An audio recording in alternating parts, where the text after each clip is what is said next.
የእመቤቴ ማርያምን ምስል ሰጥሻለሁ ካሸነፍሽ ታወጫታለሽ አለኝ።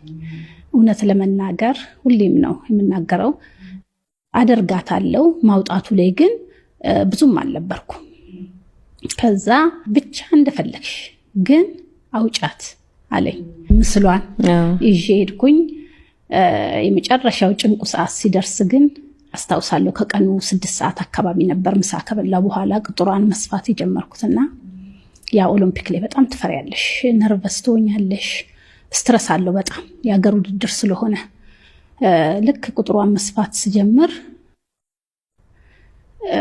በቃ ዛሬ እንዳወጣሽ አውጪኝ አልኳት።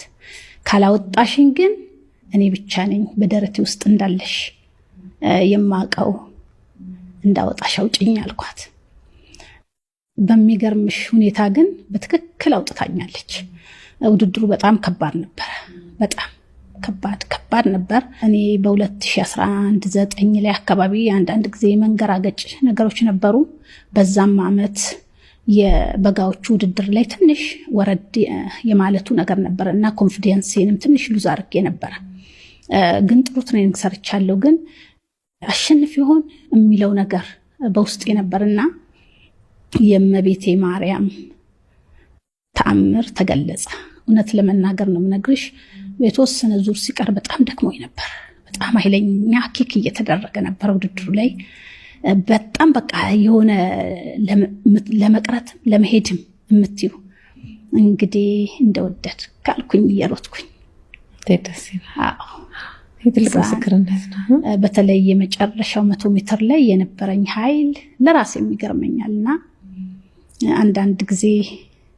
አንዳንዴ ሳይሆን በእኔ ህይወት ላይ በተለይ እመቤቴ ማርያም ብዙ ተአምር አላትና በተለይ እመቤቴ ማርያምን መዝሙሮች ስሰማ ማዳመጥ እንኳን አልችልምና ለሷ በጣም ትልቅ ቦታ አለኝ። ትልቅ ከምነግርሽ በላይ በቤታችን ውስጥ ለሷ የምንሰጠው ቦታ ለምንም ነገር አንሰጥምና እመቤቴ ማርያም በዛን ቀን በቃ ያለ ችሎታዬ ብለው ምንም ችሎታ ቢኖረኝም ያለ ችሎታዬ እንድችል አድርጋኝ ሜዳሊያውን እንዳነሳ እና ልክ ስጨርስ እስከምፈታት ነውና ሰፍቻት ነበር በመርፌ ቁልፍና ውስጥ ማለት እንዳይወድቅ እሱም ፈትቼ እስከማው